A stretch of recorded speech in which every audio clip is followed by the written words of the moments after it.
parole maintenant sur la page Facebook de l'Assemblée de Dieu de Cambuston. On vous souhaite à toutes et à tous, ainsi qu'à ceux qui sont ici ce matin, bien un bon culte, que le Seigneur nous accorde sa grâce. Nous en parlions ce matin avec l'équipe, alors que le Seigneur nous bénisse. Chantons nous libre ce matin d'adorer, de louer le Seigneur. Chantons nous libre ce matin de célébrer le nom de Jésus. Que nous puissions, dans la foi, simplement exprimer notre reconnaissance à Dieu. Je crois que dans nos cœurs, dans nos vies, il y a suffisamment d'expériences que nous avons pu vivre pour dire Seigneur, on veut te dire merci. L'homme de Dieu dit ceci, l'Éternel est mon berger, je ne manquerai de rien. Et la version anglaise, je crois que je vous l'ai déjà dit, elle signifie je ne désirerai rien d'autre. Alors ce matin, on veut louer le Seigneur, on veut prendre un temps pour bénir Dieu, on veut prendre un temps pour remercier Dieu, on veut prendre un temps pour dire merci au Seigneur parce qu'il est celui qui prend soin de nous. Et on va le faire tous ensemble, simplement on va prier, après qu'on laisse la place à l'équipe de louange, et que dans cette journée, le Seigneur puisse encore faire du bien à nos cœurs, à nos vies et à nos âmes. Notre Père et notre Dieu, nous bénissons ton nom et nous te rendons grâce pour ta fidélité, toi qui es le Maître, toi qui règnes dans nos cœurs et dans nos vies, toi qui désires régner dans nos cœurs. En tant que disciples de Christ, donne-nous à ne pas oublier qu'avant tout, nous devons chercher ton règne dans nos vies. Seigneur, et nous voulons aspirer à ce que tu puisses régner constamment, pas seulement quelques minutes, pas seulement quelques secondes, mais que tu règnes, Seigneur, dans nos cœurs, 24 heures sur 24, que tu sois, Seigneur, l'auditeur qui soit là, même silencieux, mais qui parle à notre vie, qui nous donne les directives. Et ce matin, on veut se réjouir de cet ensemble. Nous avons la possibilité d'élever ton nom, de glorifier ton nom, de célébrer ton nom. Seigneur, que ton nom soit sanctifié. Merci de bénir ceux et celles qui nous rejoignent au travers de, là encore, bien de la page Facebook, ceux qui sont ici avec nous. Que chacun trouve en toi l'expression de la joie que tu donnes à ceux et celles qui se confient en toi. Nous te bénissons, Père. Nous te rendons grâce. Nous te louons parce que tu sais si bien prendre soin de nous. Et nous voulons nous attendre à toi. Nous voulons encore, Seigneur, te permettre d'agir puissamment dans nos cœurs, dans nos vies, pour que ta volonté soit faite. Que ton nom soit béni et que ton nom soit sanctifié. Louange à ton saint nom, Seigneur. Alléluia. Béni sois-tu, Père. Alléluia. Nous allons nous mettre debout. C'est pour ceux qui le peuvent. Et avec l'équipe de louange, nous allons chanter de tout notre cœur ce matin. Mon frère, ma soeur, Libère, eh bien, le chant que tu as chanté pour le Seigneur. Quand tu chantes ce chant, eh bien, tu dis Seigneur, c'est pour toi. Je chante, je glorifie ton nom et j'exalte ton nom. Alléluia. Alléluia. Bonjour, frères et sœurs. Je bénisse encore chacun d'entre nous ce matin. Nous glorifions au milieu de nous, nous allons chanter. Venons célébrer Dieu. Nous voulons l'adorer, venons pour élever son nom. Je vais frapper dans nos mains aussi.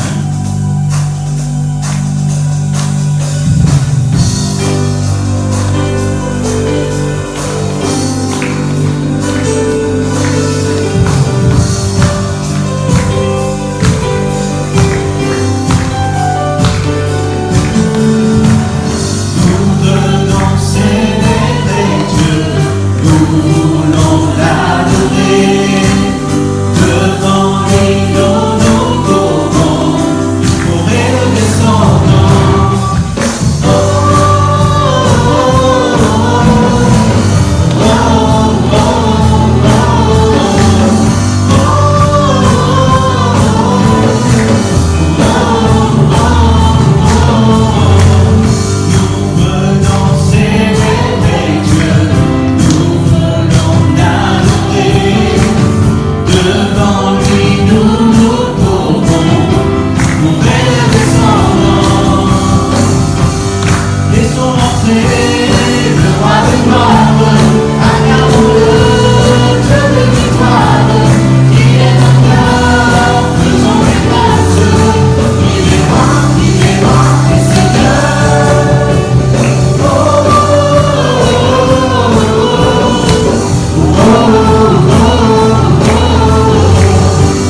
Il est vainqueur.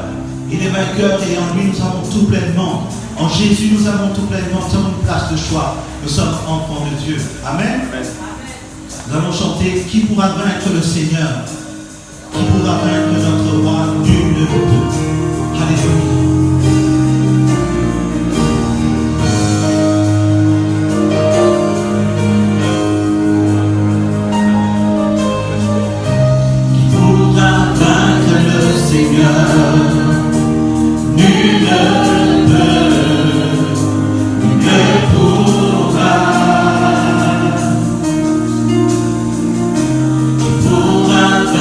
Notre roi, nul ne peut.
Jésus, sur les vents contraires, Seigneur. Oh, la victoire sur toute autorité, Seigneur, dans ce monde, Seigneur Jésus. Notre victoire est en toi, Seigneur. Parce que nous mettons notre confiance en toi, Seigneur Jésus. Nous mettons notre espoir en toi, cette victoire, tu l'as acquise. Alléluia. Je mets ma confiance en toi.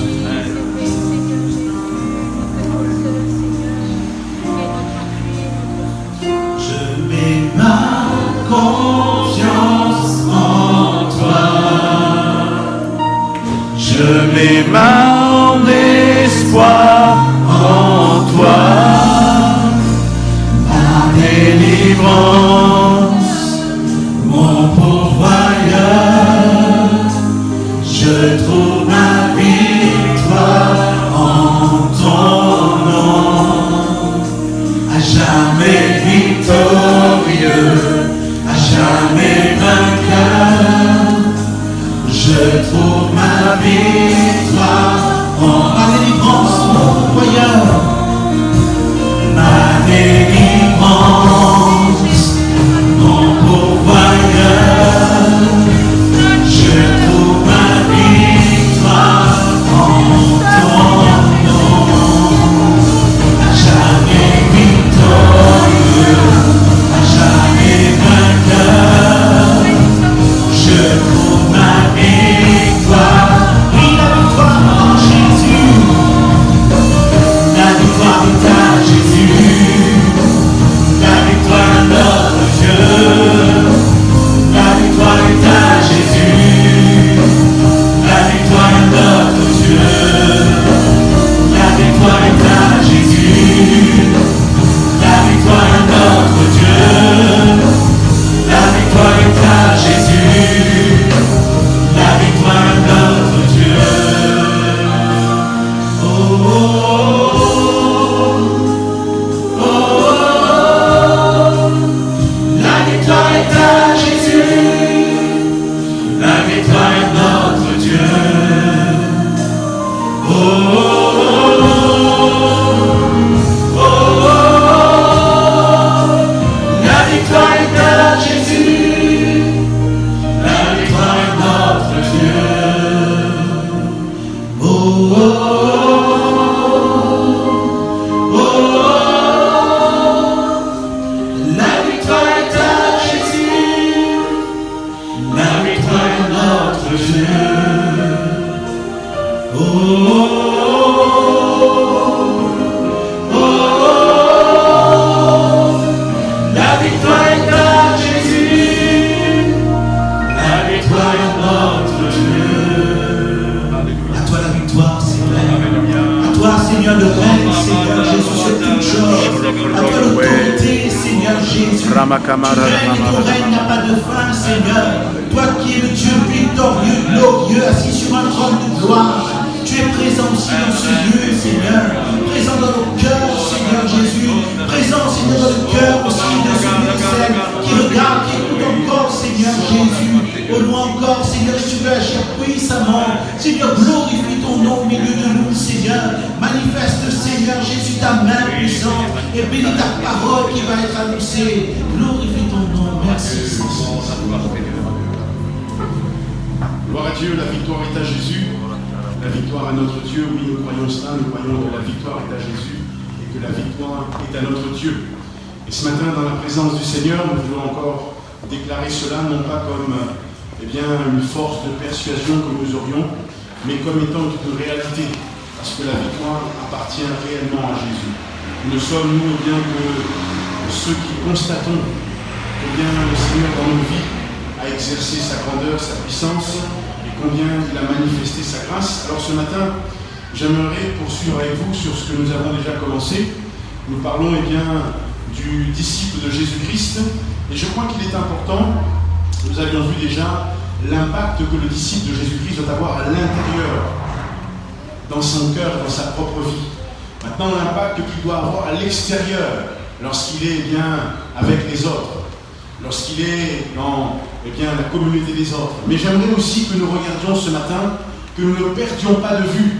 Parce que parfois nous pouvons faire tous nos efforts pour qu'à l'intérieur, pour l'extérieur, mais il faudrait aussi que nous comprenions une chose, il faut qu'il règne dans nos cœurs. Un disciple de Christ ne peut pas faire autrement que de laisser le Christ régner dans son cœur et dans sa vie. Et c'est la raison pour laquelle j'aimerais que nous fassions une lecture qui vous est peut-être commune, que vous avez déjà peut-être lu et relu, dans le premier livre des Rois au chapitre 2. Premier livre des Rois au chapitre 2. Et bien sûr, le contexte est intéressant ici. La Bible dit que David approchait du moment de sa mort, et nous connaissons tous qui a été David. David a été un homme selon le cœur de Dieu. C'est la manière dont la parole décrit David. C'est la manière dont Dieu parle de David. David est un homme qui a exercé constamment la foi. Il lui est arrivé des impairs dans sa vie. Lorsqu'entre autres, il a fait tuer Uri le Hétien et qu'il a pris Bathsheba, rien n'a été caché, mais Dieu, là encore, a béni cet homme parce qu'il a avoué, il s'est rendu compte, il avait compris, et Dieu a relevé cet homme. Le Seigneur a toujours jeté un regard bienveillant sur la vie de David. De belles promesses lui furent adressées, notamment pour sa descendance, si ses fils, et nous le verrons, marcheraient toujours dans la voie de Dieu, alors le Seigneur allait affermir le trône de David. Mais il y a des hommes dans la vie de David, il y a des hommes dans la royauté, quand David exerçait la royauté, qui lui ont fait beaucoup de mal. Mais David n'a pas réagi envers eux. Ce que j'aimerais comprendre ce matin, je voudrais qu'on puisse comprendre, c'est que ces hommes vont typifier ceux qui dans nos vies peuvent freiner le règne de Christ pour que nous soyons des disciples accomplis. Pour que nous soyons des disciples du Christ. Sur la base de l'amour, je rappelle Jean 3,16, car Dieu a tant aimé le monde, dit la parole, qu'il a donné son Fils unique, afin que quiconque croit en lui ne périsse point, mais qu'il ait la vie éternelle. Sur cette base, le disciple du Christ est appelé à grandir. Il est appelé à croître, il est appelé à avancer, il est appelé à s'exprimer, il est appelé à vivre sa foi chrétienne. Mais il y a dans nos vies parfois des éléments qui peuvent freiner le règne de Christ. Ce règne n'est pas un règne verbal, mais il doit être un règne total. C'est-à-dire que lorsque j'ai invité Christ dans ma vie, lorsque j'ai demandé pardon à Jésus pour mes péchés, je ne l'ai pas fait seulement avec mes lèvres. Le problème, c'est parfois de confesser seulement avec ses lèvres et dans son cœur, être aux antipodes de ce que Dieu veut pour nous. Alors ce matin, nous ferons cette lecture, 1 Roi chapitre 2, versets 1 à 4. Et la parole de Dieu dit ceci: David approchait du moment de sa mort, et il donna ses ordres à Salomon son fils en disant: Je m'en vais par le chemin de toute la terre, fortifie-toi et sois un homme. Observe les commandements de l'Éternel ton Dieu, en marchant dans ses voies et en gardant ses lois, ses ordonnances, ses jugements et ses préceptes, selon ce qui est écrit dans la loi de Moïse, afin que tu réussisses dans tout ce que tu feras et partout où tu te tourneras. Et afin que l'Éternel accomplisse cette parole qu'il a prononcée sur moi, si tes fils prennent garde à leur foi, en marchant avec fidélité devant moi de tout leur cœur et de toute leur âme, tu ne manqueras jamais d'un successeur sur le trône d'Israël. Alléluia. David donne ses ordres, il parle à son fils. C'est un échange qu'il a avec Salomon, et c'est un échange très profond, très particulier, chargé d'émotions, mais chargé aussi de véracité. Il rappelle à son fils ce que son Dieu lui a dit. Et le désir qu'il a, c'est de voir ses enfants, et particulièrement Salomon, marcher, se fortifier et être un homme aussi selon le cœur de Dieu. Frères et sœurs, tout à l'heure nous disions que dans la vie de David, il y a eu des hommes, il y en a eu plusieurs. Mais nous en retiendrons 3 ce matin. 3 qui ont été, je n'allais pas dire des obstacles, mais qui ont fait du tort à David. Et voyez-vous, David n'a pas réagi spontanément en disant « vous allez me le payer ». David a continué à être le roi que Dieu voulait qu'il soit. Il a continué à être le serviteur selon le cœur de Dieu. Mais ici, dans ce passage, il dira, tu sais ce que m'a fait Joab, au verset 5, fils de Tchérouja. Un peu plus loin, au verset 8, il dira, voici, tu as près de toi Shimei, fils de Guéra, benjamite de Bachurim. Et là, eh bien, il parle, il ouvre son cœur. Et un peu plus loin, verset 13, il dira ceci, le même chapitre, Adonijah, fils de Haggith, allez vers Bathsheba, mère de Salomon, alla vers Bathsheba, mère de Salomon. Elle lui dit, voyez-vous, ces trois prénoms sont des hommes qui vont quelque part être une cause de difficulté pour David, mais qui ne l'ont pas arrêté. Pourquoi? Parce qu'il avait son cœur qui était attaché à Dieu. Mais ces trois hommes peuvent typifier dans nos vies, j'allais dire, eh bien, des écharpes qui peuvent nous empêcher de laisser Christ régner totalement, pas seulement verbalement, dans nos vies. Le premier homme, Adonijah, c'est celui que je vous ai cité en dernier. Adonijah, j'aimerais que nous puissions parler de lui parce que son nom signifie Yahvé et Seigneur. C'est une belle signification, oui ou non? Yahvé, Dieu Tout-Puissant et le Seigneur. Il était le quatrième fils de David. C'est un beau jeune homme, il était élégant, son père, eh bien, le favori de son père, après Absalom. Néanmoins, David, on se demande ce qui s'est passé. David, son père, avait été quelque peu aveuglé parce que la parole lui dit que jamais il ne lui a fait aucun reproche. Jamais il n'a réprimandé son fils. Et je lis dans 1 Roi chapitre 1, versets 5 à 6, ceci. Adonijah, fils de Haggith, se laissant emporter par l'orgueil, jusqu'à dire, c'est moi qui serai le roi, et il se procura un char et des cavaliers, et 50 hommes qui couraient devant lui. Son père ne lui avait, de sa vie, fait un reproche, en lui disant, pourquoi agis-tu ainsi? Adonijah était en outre très beau de figure, et il était né après Absalom. Voilà le contexte. Voilà, eh bien, cet homme qui est, là encore, eh bien, un des fils de David, qui va lui causer des problèmes. C'est malheureux quand même, hein? Quand la guerre est intestinale, intérieure. Quand la guerre est intestinale, quand il y a des frictions à l'intérieur, et là particulièrement dans cette famille, quand les choses ne vont plus bien, quand on ne s'entend plus, tout cela eh bien, faisait du mal à David. Il s'est autoproclamé roi. Et la Bible dit ceci, emporté par l'orgueil. La Bible dit qu'il s'est laissé emporter par l'orgueil au point de convoiter la royauté et de se proclamer roi à la place de, là encore, eh bien, de son père qui était toujours vivant. On a du mal à comprendre pourquoi est-ce qu'il a agi comme ça. Son père est toujours vivant et il se proclame roi. On a un problème. Dans un pays, il ne peut pas y avoir deux rois. Et il n'y en a toujours qu'un. Si vous allez en Espagne ou en Belgique ou dans d'autres royautés, actuellement encore aujourd'hui en Angleterre, il n'y a qu'un roi ou une reine. Deux ne peuvent pas être rois là en même temps, c'est pas possible. Mais lui, il se proclame roi. Mais la Bible nous dit ce qui se passe. Emporté par l'orgueil. Le cœur d'Adonijah était rempli de prétentions, d'orgueil. Et cela va le pousser, entre guillemets, à faire ce qui ne lui était pas permis. Voyez-vous, l'orgueil, c'est un sentiment particulier. C'est d'avoir de soi-même une opinion trop avantageuse, se croire être au-dessus des autres. Jésus, qu'a-t-il dit? Qu'a-t-il dit Jésus?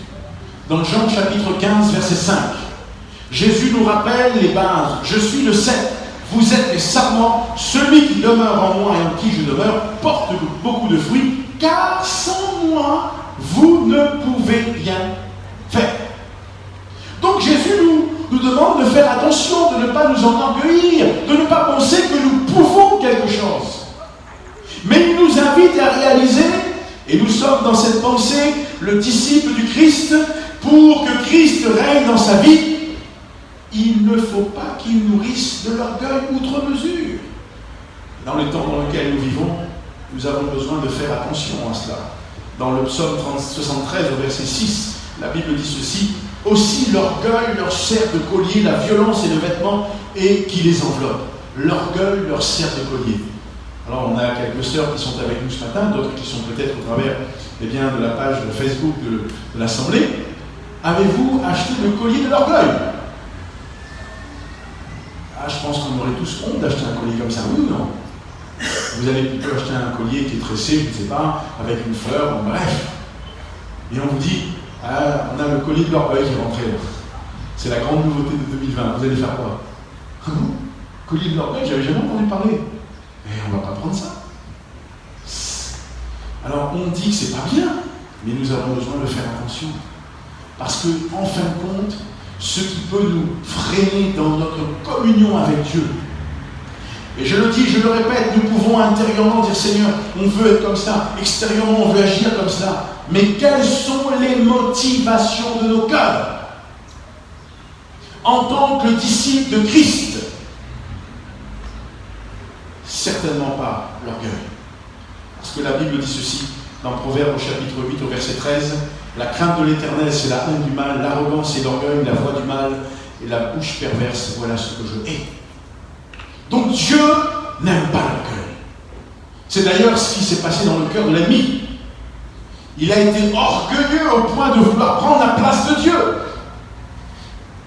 Le Seigneur nous demande à rester avec des sentiments purs et nobles. David souffrait. Vous vous rendez compte de ce que son fils est en train de faire? Il s'auto-proclame roi. Adonijah, n'en a rien à faire. Son père est vivant, c'est pas la peine. Je n'en ai rien à faire. Mais je me proclame roi. Et cet Adonijah va trouver encore le moyen de venir vers Bathsheba, la mère de Salomon. Elle va lui dire, viens, et sa mère lui dira, viens-tu? La mère de Salomon dira, viens-tu avec de bonnes dispositions? Et il répond oui. Et il ajoute, il veut, entre guillemets, il demande une femme. Et là, entre guillemets, c'est ce qui n'est pas bien, parce qu'il dira, je te demande une chose, ne me la refuse pas. Et elle lui répondit, parle. Dis, je te prie à Salomon, dis, je te prie au roi Salomon, car tu ne te refuseras pas, qu'il me donne pour femme Abishai la Sunamite. Et là, quand Salomon va entendre ça, Salomon répondit à sa mère, pourquoi demandes-tu Abishai la Sunamite pour Adonijah? Verset 22. Demande donc la royauté pour lui, car il est mon frère aîné, pour lui, pour le sacrificateur Abiatar et pour Joab, fils de Séruja. Alors le roi Salomon jura par l'Éternel en disant que Dieu me traite dans toute sa rigueur, si ce n'est au prix de sa vie qu'Adonijah a prononcé cette parole. Cette parole est venue, entre guillemets, mettre un point final à tout ce qui était dans son cœur. Salomon a dit, c'est terminé. Je ne veux plus entendre parler de lui. Pourquoi? Parce que non seulement il avait fait du tort à David son père, mais deuxièmement, il a osé faire cette demande qui était contraire. Maintenant, l'Éternel est vivant, lui qui m'a affermi, qui m'a fait asseoir sur le trône de David mon père, et qui m'a fait une maison selon sa promesse. Aujourd'hui, Adonijah mourra. Alors nous sommes dans l'Ancien Testament. On ne va pas tuer les uns les autres, comprenez bien, je vous parle, je voudrais qu'on comprenne. Mais pour nous, il ne faudrait pas qu'il y ait quelques soupçons d'orgueil qui règnent. Parce que le disciple du Christ est un homme, une femme qui est appelé à vivre de manière à laisser Christ régner en lui. Alors si, parfois nous avons été un peu orgueilleux, demandons pardon au Seigneur. Demandons pardon. Faisons l'œuvre et accomplissons notre responsabilité avec un cœur qui soit pur, avec un cœur qui soit sincère, avec un cœur qui est dépendant du Christ. Parce qu'après tout, c'est lui qui doit régner. Et nous l'avons chanté, la victoire est à... La victoire est à... Vous avez honte, hein? J'ai l'impression que vous ne savez pas que la victoire appartient au Seigneur. La victoire est à Jésus. La victoire est à Jésus, frères et sœurs. Nous sommes là, des êtres finis, nous avons besoin de la grâce de Dieu. Et dans notre quotidien, nous voulons déclarer, la victoire est à toi, Seigneur. La victoire est à toi. Nous ne pouvons rien, mais lui peut tout. Et quand je réalise la grâce de Dieu à mon égard, quand je réalise l'amour de Dieu à mon égard, moi qui suis disciple de Christ, je veux garder mon cœur, je veux veiller sur mes pensées, parce que je veux voir la gloire de Dieu se manifester. Un autre homme qui était décisif, cet homme s'appelle Joab. Tout à l'heure, nous l'avons cité au verset 5. David dira, tu sais ce que m'a fait Joab, fils de Séruja, ce qu'il a fait aux deux chefs de l'armée d'Israël, à Abner, fils de Ner, et à Amasa, fils de Jéter. Il les a tués. Il a versé pendant la paix le sang de la guerre, et il a mis le sang de la guerre sur la ceinture qu'il a au rein et sur la chaussure qu'il avait au pied. Son nom signifie l'Éternel est Père. Voilà un homme qui a aussi un prénom qui a une belle signification, l'Éternel est Père. Pour Adonijah, eh bien c'était Yahweh et Seigneur. Lui, c'est l'Éternel et Père. Ces hommes étaient des hommes qui connaissaient l'Éternel. Mais à un moment donné, ils ont laissé dans leur cœur tellement de choses prendre la place qu'ils ont commencé à suffoquer intérieurement sans même s'en rendre compte. Les chrétiens que nous sommes, nous devrions faire attention afin que dans nos cœurs, le dépôt et l'héritage que nous avons ne soient point enfouis au détriment de ce qui est en train là parfois d'entrer et qui n'est pas bon, qui est là encore à proscrire. Ils ont laissé pénétrer dans leur cœur toutes sortes de choses mauvaises. Et voyez-vous, Joab se trouvait être le neveu du roi David, le second des trois frères, des héros qu'on appelait, ces hommes étaient des héros, ils combattaient. Ishkaï, Azaël et Joab étaient des hommes qui travaillaient ensemble et qui étaient toujours dans le combat. Et Joab va se faire remarquer à maintes et maintes reprises au sein de l'armée dans des combats décisifs. Mais à un moment donné, il va commettre ce qu'il n'aurait pas dû faire. La Bible dit ceci, et je vous le dis, je vous le cite, Joab reprocha au roi d'avoir laissé Abner s'en aller en paix. Il insinua qu'Abner était venu espionner, il le rappela, et d'entente avec Abishai, que vont-ils faire? Ils vont le tuer. Ils ont monté un complot. Joab était devenu un complotiste. Joab avait commencé à nourrir dans son cœur des sentiments qui étaient de revanche. Pourquoi? Parce que la Bible dit qu'à un moment donné, Joab, eh bien, quand il est là, il va commettre ce crime pour venger qui? Azaël, son frère. Son frère cadet, qu'Abner avait tué au cours d'une bataille, la bataille de Gabaon. Mais Abner ne l'avait frappé pas par envie, mais avec regret. Parce qu'il lui avait dit, arrête, laisse-moi, arrête. Il ne voulait pas faire cela, mais l'autre a continué à persévérer parce qu'il avait des buts qui étaient des buts personnels. Et Abner a mis un terme. Et Joab, par souci de vengeance, Joab, avec ce sentiment de vengeance, va continuer. Il pense à Azaël, il pense à ce que cet homme a fait. Et il va malheureusement faire ce qu'il n'aurait pas dû faire en tuant Ner et Amasa. Voilà bien l'état du cœur qui était le sien. Frères et sœurs, il avait tout pour réussir. Mais dans son cœur et dans sa vie, c'est un homme qui, entre guillemets, était remarqué pour, bien sûr, ses exploits. Un homme qui était remarqué pour sa vaillance. Sauf qu'à un moment donné, parce que son frère Azaël avait été tué par Abner, il a commencé, entre guillemets, à nourrir des sentiments de revanche au point de dire « Je vais éliminer celui qui a fait ça, mon frère ». Il a été animé d'un esprit de vengeance. Et ça ne marchait pas. Ces hommes qui ont été au service de David, qui étaient là, étaient comme des pierres pour lui. Parce qu'ils avaient un cœur qui n'était pas pur. L'un avait nourri de l'orgueil, l'autre nourri de la vengeance. Et, frères et sœurs, on a besoin de comprendre une chose, c'est que nous ne pouvons pas nous faire justice. Et là, je voudrais qu'on comprenne, donc, Seigneur, on ne veut pas que, entre guillemets, dans nos cœurs, eh bien l'orgueil prenne la place. Et on ne veut pas aussi qu'un soupçon de vengeance prenne la place. Est-ce que le chrétien, l'enfant de Dieu, n'a pas le droit de se défendre? Mais si, on a le droit de nous défendre. Mais nous avons une arme qui est différente de celle qu'utilisent ceux qui ne connaissent pas le Seigneur. Est-ce qu'on peut dire Amen à cela? Amen. Tu as une arme, j'ai une arme qui est différente de ce que utilisent les autres.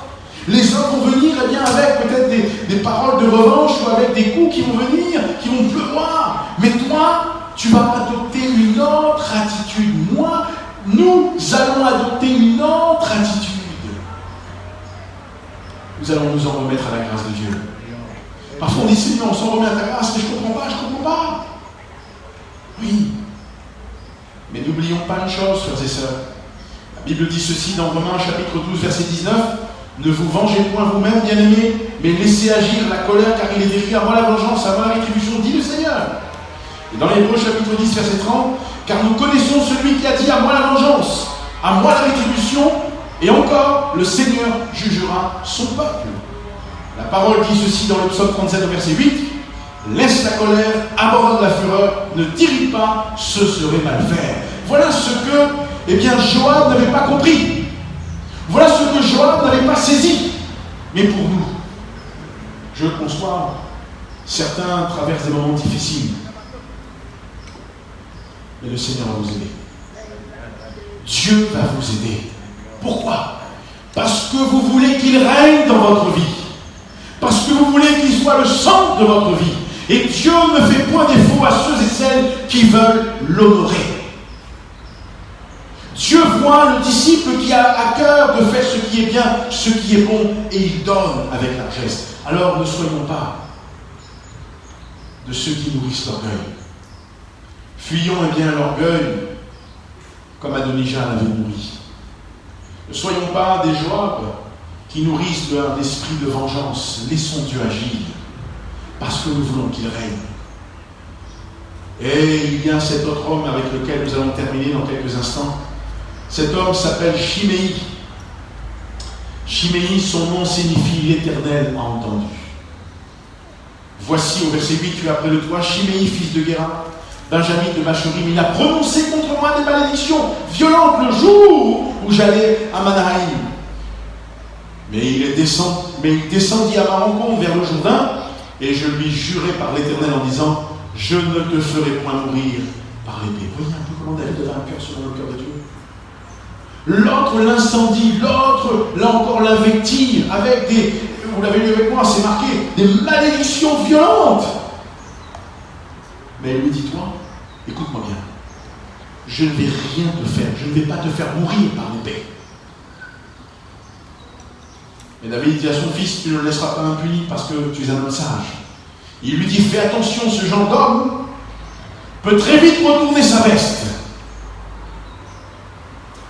Et là, il est notoire que David va exercer de la ferveur envers cet homme. Je ne sais pas ce que nous aurions fait, quand quelqu'un commence à vous crier un peu dessus, on monte un peu dans les tours, oui ou non? Parce qu'on est humain. On a besoin de la grâce de Dieu. Seigneur, pardonne-nous, aide-nous. David lui dit, toi, je ne vais rien te faire, t'inquiète pas. Après, il a dû se poser des questions. Non, je ne te fais rien, t'inquiète pas. Sois tranquille, sois en paix.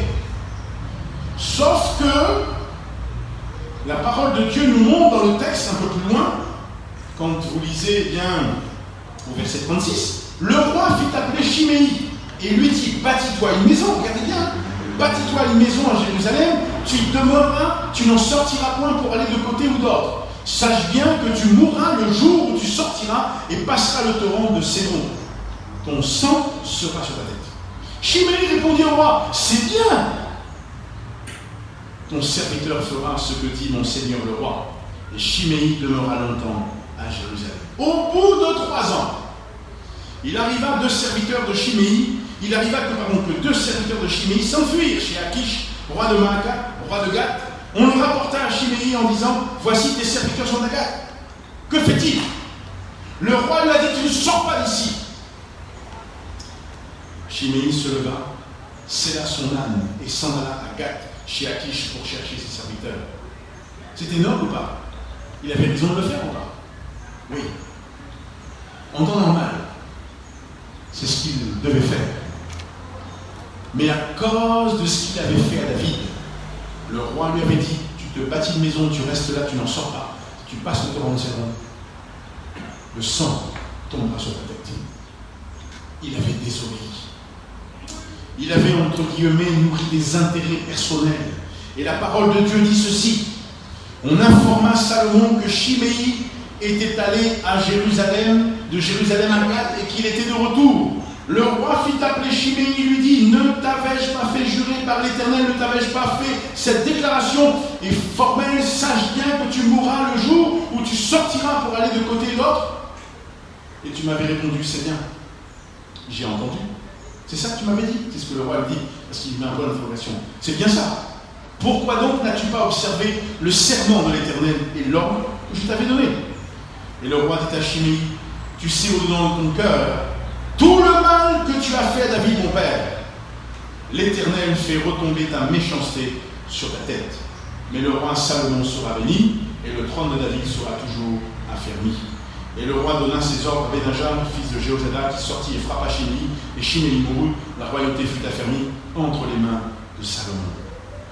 La désobéissance d'un homme va lui coûter la vie, alors que David ne lui avait rien fait, malgré le mal qu'il avait fait à David. Mes frères et sœurs, l'orgueil est une pierre d'achoppement qui peut nous égarer très rapidement. Nous avons besoin de faire attention. La vengeance, le désir de se venger, le désir entre guillemets de dire non, c'est pas normal, je ne peux pas accepter ça. Une pierre qui peut entre guillemets nous empêcher qu'il règne dans nos vies. Mais le dernier point, c'est un point important, la désobéissance. La désobéissance, non pas à la parole du pasteur David, ou moi à la parole d'un autre pasteur, ou d'un frère ou d'une sœur. On est tous à la même enseigne, comprenez bien. C'est la désobéissance par rapport à la parole de Dieu, à ce que Dieu nous dit.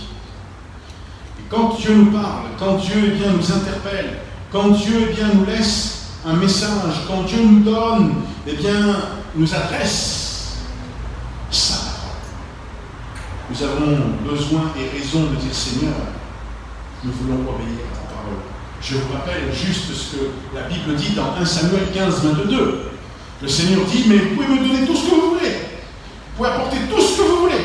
Mais sachez une chose, c'est que pour moi, l'obéissance vaut mieux que tous les sacrifices. Et dans Romains chapitre 6, verset 16, la parole de Dieu dit ceci, ne savez-vous pas qu'en livrant à quelqu'un, en vous livrant à quelqu'un comme esclave pour lui obéir, vous êtes esclave de celui à qui vous obéissez, soit du péché qui conduit à la mort, soit de l'obéissance qui conduit à la justice. Nous avons livré notre vie à qui? À Jésus. Et nous voulons lui obéir, et cette obéissance nous conduit à la justice. Cette obéissance nous conduit à entrer dans les prérogatives de Dieu, dans les standards de Dieu pour notre vie, dans les hauteurs de Dieu pour notre vie, dans ce que Dieu a préparé pour nous.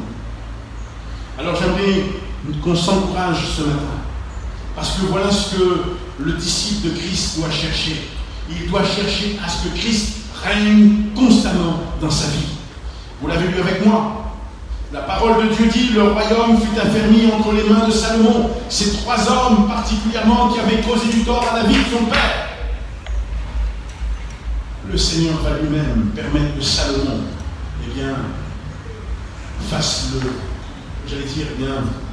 ménage. Dieu va faire le ménage. Et nous avons besoin de dire, Seigneur, viens nous aider à faire le ménage. Parce que le sang de Jésus n'a pas coulé en vain sur la croix.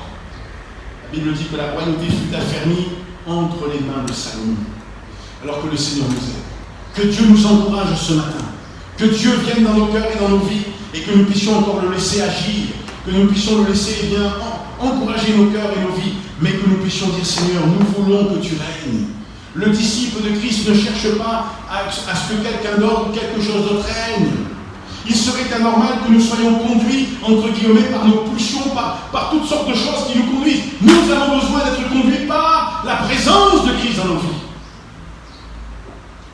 Mes frères et sœurs, Jésus vient bientôt. Et ce que Jésus veut trouver, c'est une église sans tache ni ride, ni rien de semblable. Il n'a pas dit qu'il vient chercher un bâtiment. Il n'a pas dit qu'il ne veut pas trouver un bâtiment qu'il veut trouver un bâtiment qui soit propre, qui soit bien comme le nôtre, là. Non, il ne parle pas des bâtiments, il parle des hommes. Mais cela veut dire que jusqu'à son retour, il est possible pour nous de dire, Seigneur, viens et fais-nous grâce. Quand nous sommes conscients, alors Dieu agit dans nos vies.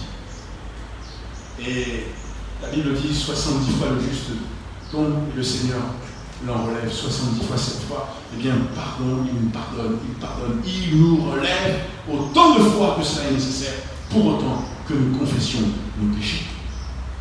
David n'avait pas agi envers eux, parce que la Bible nous montre que politiquement parlant, il n'était pas encore très fort à ce moment-là. Alors il n'avait rien fait contre ces hommes. Puis, David était un homme de paix, un homme de guerre, mais un homme de paix. Mais Dieu ne va pas permettre à ce que ces hommes continuent à exercer avec un cœur comme le leur, à rester là au sein du peuple. Et j'aimerais vous dire une chose, c'est que dans nos cœurs, dans nos vies, nous avons besoin de dire, Seigneur, vas-y, regarde. Viens regarder mon cœur. Alors, je montre le cœur physique, mais je vous parle mon esprit. Viens regarder mon cœur. Et regarde, Seigneur, lis à l'intérieur. Est-ce qu'il y a de l'orgueil? Est-ce qu'il y a de la vengeance? Est-ce qu'il y a de la désobéissance? Ce sont 3 points qu'on a vus ce matin. Mais il y a tellement de points qu'on a besoin de considérer. Seigneur, aide-nous. Parce que voyez-vous, l'amour de Christ va nous aider à bannir l'orgueil, la vengeance et la désobéissance. Quand nous prenons conscience de l'amour de Dieu pour nous, alors nous couvrons nos cœurs et nous disons, Seigneur, que ta volonté soit faite. Notre Père et notre Dieu, nous bénissons ton nom et nous te rendons grâce ce matin pour ta présence dans nos cœurs et ton amour dans nos vies qui nous pousse constamment à regarder à toi, qui nous pousse constamment à fixer nos regards sur toi. Seigneur, il y a dans nos vies parfois tellement de difficultés que nous pouvons traverser, mais nous voulons nous rappeler que tu as dit, je suis avec vous tous les jours jusqu'à la fin du monde. Et à cause de cela, nous voulons prendre, Seigneur, eh bien, un courage. Nous ne voulons pas nous décourager. Nous ne voulons pas, Seigneur, dire, oh, c'est terminé. Non, ce n'est pas ce que tu nous dis. Mais tu nous dis que tu veux régner entièrement, complètement dans nos vies. Pas verbalement, mais totalement dans nos vies. Alors nous courbons nos cœurs devant toi et nous te prions ce matin d'agir. Seigneur, s'il y a des racines, eh bien, d'orgueil, s'il y a des racines de vengeance, s'il y a des racines, Seigneur, de désobéissance, viens nous libérer et permets-nous d'être l'homme, la femme, le disciple de Christ que tu veux que nous soyons, sur la base de ton amour et que ta volonté soit faite. Nous te bénissons, Père, nous te rendons grâce dans le nom béni et puissant de Jésus. Louange à ton Saint-Nom. Merci.